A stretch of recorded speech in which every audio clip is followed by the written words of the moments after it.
Oi, gente, tudo bem?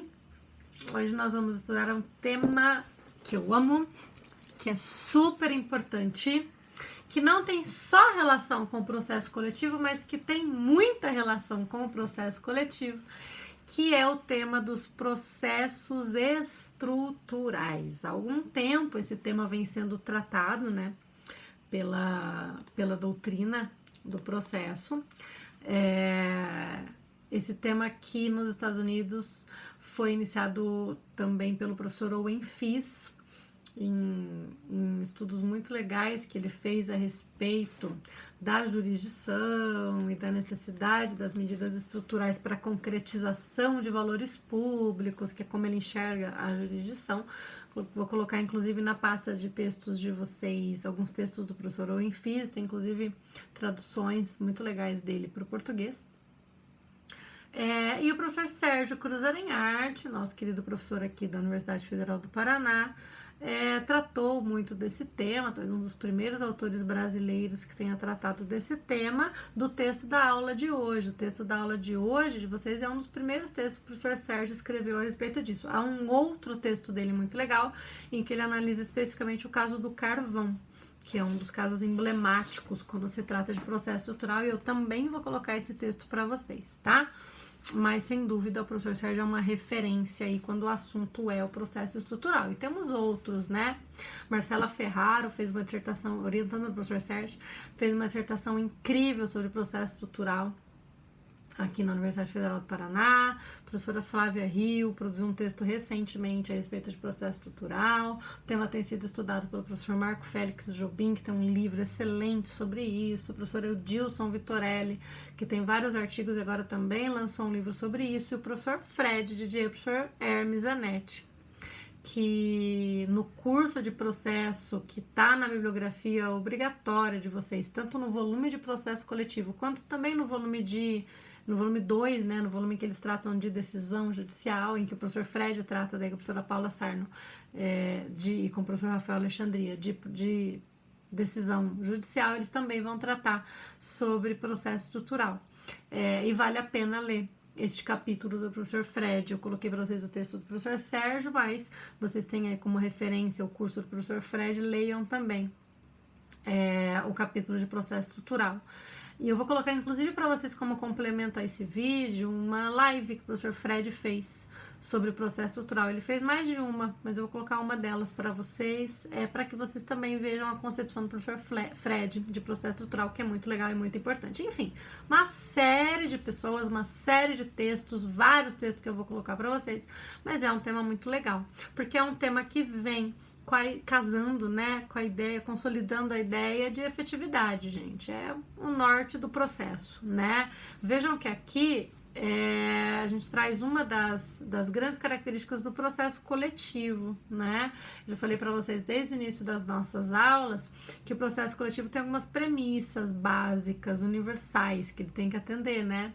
A isonomia, a efetividade, a eficiência, a universalização, a participação democrática.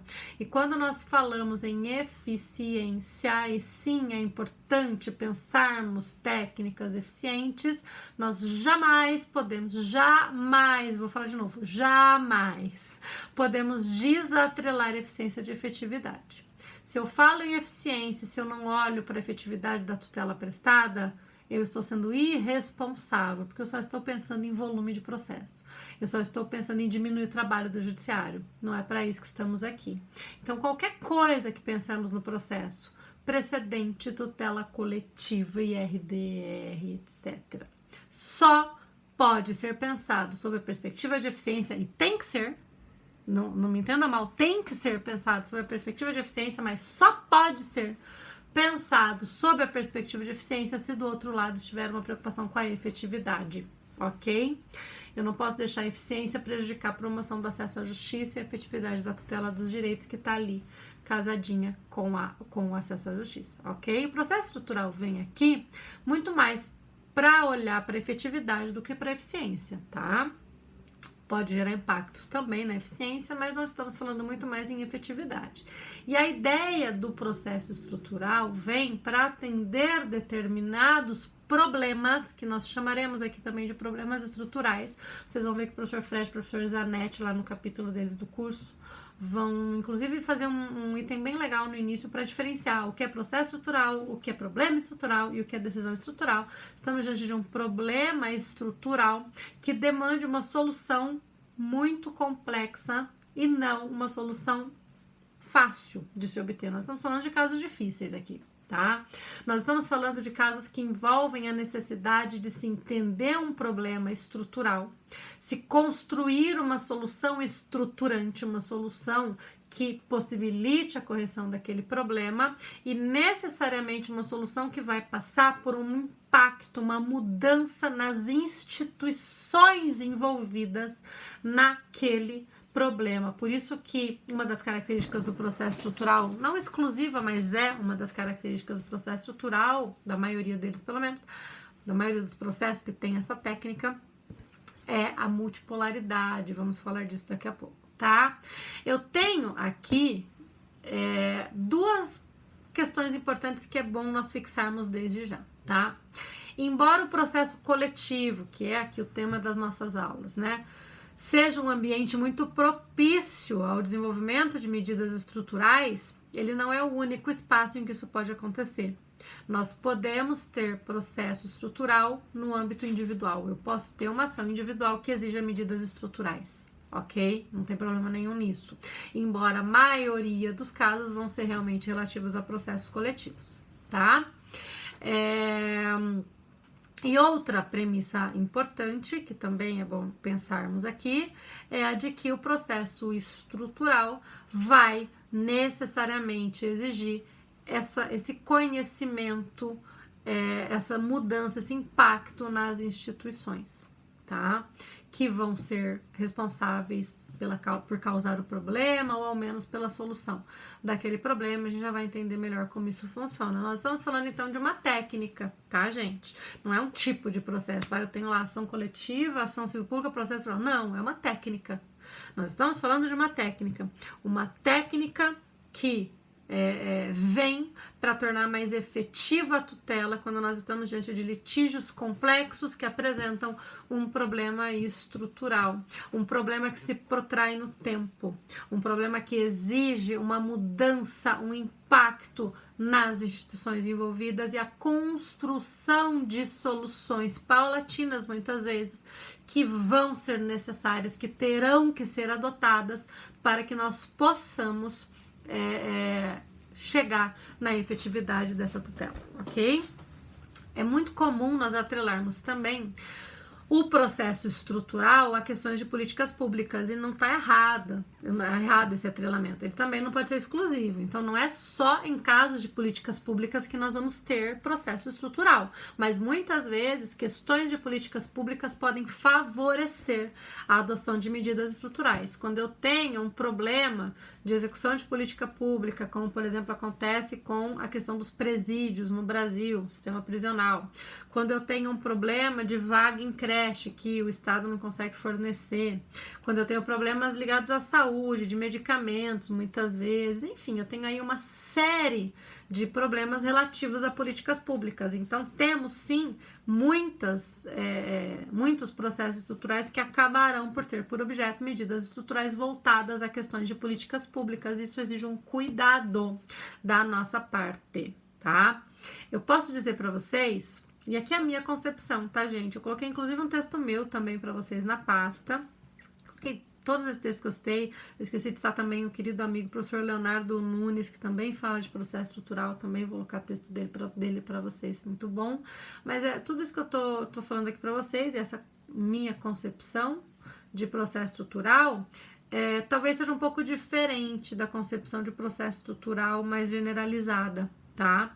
Eu enxergo o processo estrutural como um espaço adequado para a construção de medidas voltadas à implementação de políticas públicas. Eu não vou enxergar o processo estrutural como um espaço em que o juiz pode se miscuir em políticas públicas. Claro que aqui nós teríamos que ter aí uma aula preliminar, uma aula anterior a essa, que não temos como ter, mas podemos discutir isso depois, né? Relativa justamente à atuação do Poder Judiciário em questões que a princípio não lhe dizem respeito, as questões afetas a políticas públicas, né? Quem fez aí jurisdição constitucional comigo no primeiro semestre me ouviu falando muito disso, né?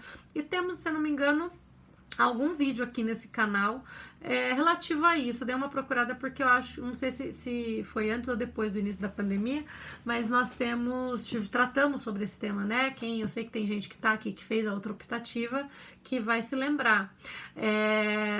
Há questões que não são de competência do Poder Judiciário, né? A tal da judicialização da política não é uma realidade que nos deixe muito feliz, né? Não é algo que nós queremos que aconteça. Infelizmente, acaba acontecendo. Quando uma política pública não é bem executada, não é cumprida, as pessoas correm para o judiciário. Infelizmente, é o que acontece. E o judiciário precisa fazer alguma coisa com isso. Me parece que o processo estrutural é um bom espaço para a construção de medidas que considerem as políticas públicas da forma como elas têm que acontecer. Porque se eu não considero a política pública adequadamente, se eu permito que o judiciário se imiscua em políticas públicas de forma equivocada, eu posso prejudicar ainda mais a política pública, eu posso colocar tudo a perder ainda mais, tá?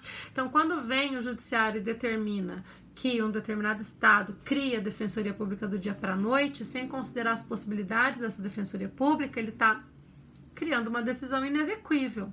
Quando eu deixo um judiciário determinar que uma determinada pessoa vai ter direito a um medicamento que a princípio o Estado não está fornecendo, sem uma análise mais cuidadosa disso e do conjunto global de pessoas afetadas por aquela decisão, eu posso estar colocando em risco a política. Quando eu permito que um juiz se imiscua em decisões afetas às secretarias de saúde, eu estou possivelmente prejudicando a política, tá? O professor Carlos Aires Sanfeld, inclusive, tem um vídeo incrível, o canal dele também é muito legal para vocês seguirem, ele é da FGV, e ele tem um vídeo muito legal em que ele vai falar disso, né? Preocupado aí com a intervenção do judiciário em tempos de pandemia, em questões de políticas públicas.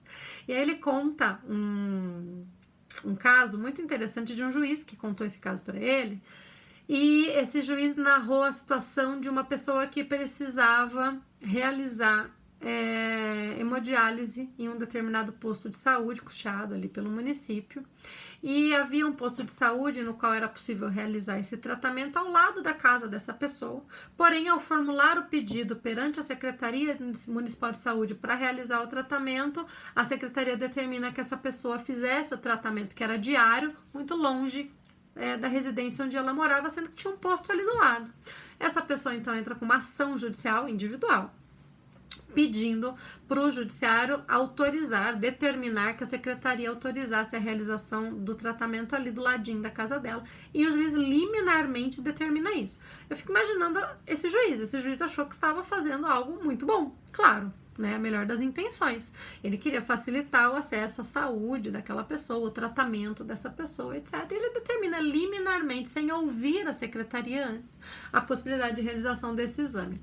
No mesmo dia, esse juiz recebe a visita do secretário municipal de saúde, que chega com uma lista de 20 pessoas e diz assim para o juiz: essas 20 pessoas aqui fazem esse tratamento de hemodiálise neste posto de saúde do lado da casa dessa pessoa. E essa pessoa tem uma doença infecto-contagiosa. Se eu coloco essa pessoa para fazer o tratamento de hemodiálise aqui, eu tenho que tirar as 20 pessoas que vão fazer que teriam que fazer o tratamento de hemodiálise. Onde eu coloco essas 20, hein, juiz? Me ajude a resolver esse problema. E esse juiz contou isso para o professor Carlos Ari para dizer: olha, me estabanei. Coloquei os pés pelas mãos, achei que estava fazendo algo bom e prejudiquei, coloquei em risco a política pública em questão, porque eu posso ter prejudicado 20 pessoas. E aí nós ficamos com uma situação complicada, porque eu tenho uma pessoa que de fato não tem condições, por exemplo, de custear um transporte até o outro posto que é longe da casa dela, e tendo uma doença infecto-contagiosa, sequer talvez possa pegar um ônibus para ir até lá, ou sequer tenha condições para pegar esse ônibus. E de outro lado, eu tenho as 20 pessoas que precisam fazer o tratamento naquele mesmo posto, e a Secretaria de Saúde do município com esse problemão, com esse pepinão na mão. Como resolver isso, né? O professor Carlos usa esse exemplo muito bem usado, né? Muito bacana o que ele diz, para mostrar que o judiciário não tem que se imiscuir. E aí eu vou dizer para vocês, talvez esse exemplo sirva não para nós vermos que o judiciário simplesmente não pode fazer nada nesse caso, tenha que indeferir esse pedido, mas sim que ele possa auxiliar na construção de medidas adequadas. Será que não dá então para determinar que o município custeie o transporte dessa pessoa? Será que não dá então? Não sei, vamos ver, precisamos entender isso, precisamos entender o orçamento desse município, precisamos compreender as instituições envolvidas, precisamos entender a realidade daquele problema para então determinar as medidas adequadas a isso, tá? Aqui há espaço para o processo estrutural. Então, vocês verão que a minha concepção de processo estrutural é um pouco mais deferente quando se trata de políticas públicas, tá, gente? Estou falando exclusivamente dessas situações. É muito mais deferente à política ou à separação de poderes aqui do que a maioria dos autores que vão falar sobre isso, que já vão entender o processo estrutural mais como uma possibilidade para que, de fato, o judiciário interfira. Eu acho que o judiciário pode, sim, interferir por meio do processo estrutural, mas antes disso ele tem que criar o ambiente adequado de diálogo e de compreensão das capacidades dos envolvidos para somente, então, determinar essas medidas e tomar muito cuidado com os impactos que ele vai acabar gerando nas políticas em razão disso, tá? Mas, de novo, né? Falei tudo isso para dizer para vocês que a outra premissa é que não necessariamente nós estaremos diante de casos de políticas públicas, não obstante seja aí um espaço muito favorável para essa atuação, tá?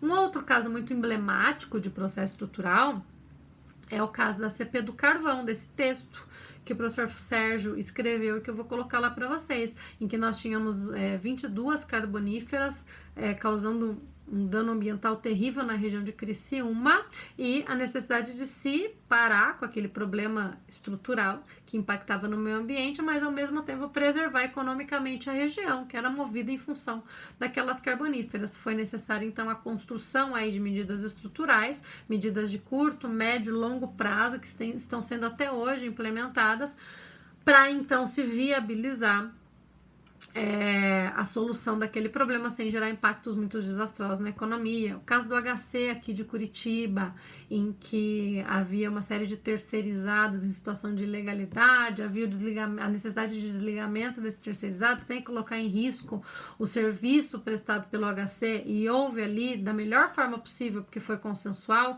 a construção de medidas estruturais pelos envolvidos, que possibilitou, então, a solução desse problema. Enfim, nós temos alguns vão dizer que a DPF 347 dos presídios traz também ali uma necessidade de medidas estruturais. O professor Edilson, por exemplo, vai dizer que para ele isso não é um processo estrutural, mas para alguns é um processo estrutural. Enfim, nós temos aí uma série de exemplos disso, tá? Alguns vão inclusive dizer, por exemplo, que o caso Brown versus Board of Education lá dos Estados Unidos é um dos processos que deu origem, uma das situações que deu origem à adoção de medidas estruturais. O professor Marco Félix Jobim vai dizer isso lá no seu livro, tá?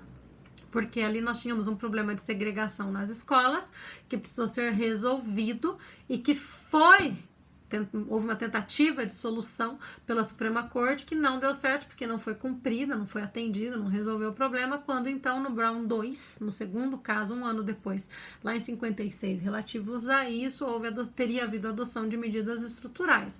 Na verdade, foi um caso em que se incentivou a luta pelos direitos civis, mais do que tudo, foi esse o grande impacto do Brown versus Board of Education 2, né?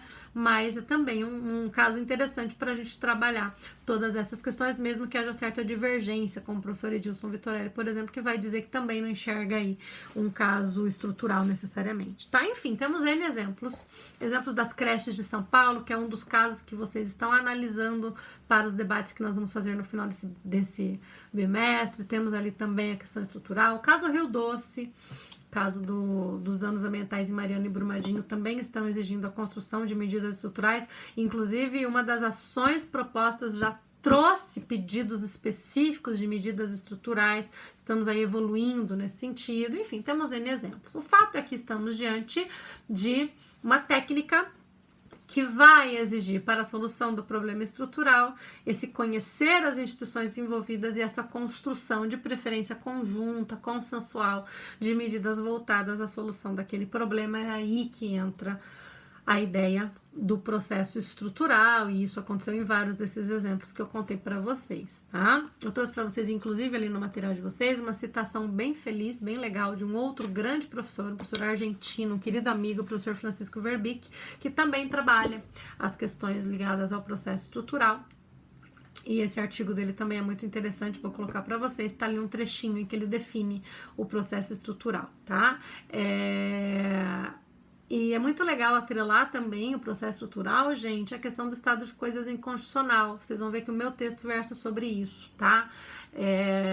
A Colômbia tem uma discussão muito legal a respeito disso. O professor Carlos Alexandre Azevedo tem um livro, inclusive, sobre o estado de coisas inconstitucional, e ele vai trazer a ideia das medidas estruturais também como uma partezinha lá do livro dele, justamente porque quando nós estamos diante de omissões inconstitucionais que violam garantias constitucionais, que impedem o exercício de garantias constitucionais, que violam reiteradamente direitos, em razão das omissões do executivo, por exemplo, nós podemos ter a adoção de medidas estruturais para resolver esse problema, tá? Então vejam como isso também é importante quando nós olhamos na perspectiva do estado de coisas inconstitucional, que aí vai esbarrar inevitavelmente nas questões de políticas também, tá? Então enxerguem este espaço, esse ambiente, essa técnica, como um espaço muito adequado para que o judiciário conheça as capacidades institucionais daqueles envolvidos no problema e dialogue, entra aí de forma muito forte, é importante a questão dos diálogos interinstitucionais, dialogue para que a melhor solução do problema seja construída por todos os envolvidos naquele problema, cuidando com a separação de poderes, cuidando com essas capacidades, cuidando com a execuibilidade dessas decisões, olhando aí sob a perspectiva também das decisões francas, né? Daquelas decisões judiciais que se preocupam efetivamente com sua execuibilidade, com a sua efetividade. Existe uma teoria bem legal que é a teoria da judicial candor, que vai trabalhar essas questões, né? A preocupação sincera do judiciário com o cumprimento das suas decisões e a construção das medidas mais adequadas para isso, tá? Eu trouxe aqui para vocês, no item 3 do roteiro de vocês, as características do processo estrutural. Não tem um rol taxativo ali, tá? Mas vocês encontram ali algumas características. Eu tô vendo que eu já me empolguei e falei demais, então eu vou parar esse vídeo um pouquinho para ele não ficar tão grande, não ter o risco dele não subir, e daqui a pouquinho eu volto para numa continuidade desse vídeo falar melhor com vocês dessas características que são também importantes, ok? Até já!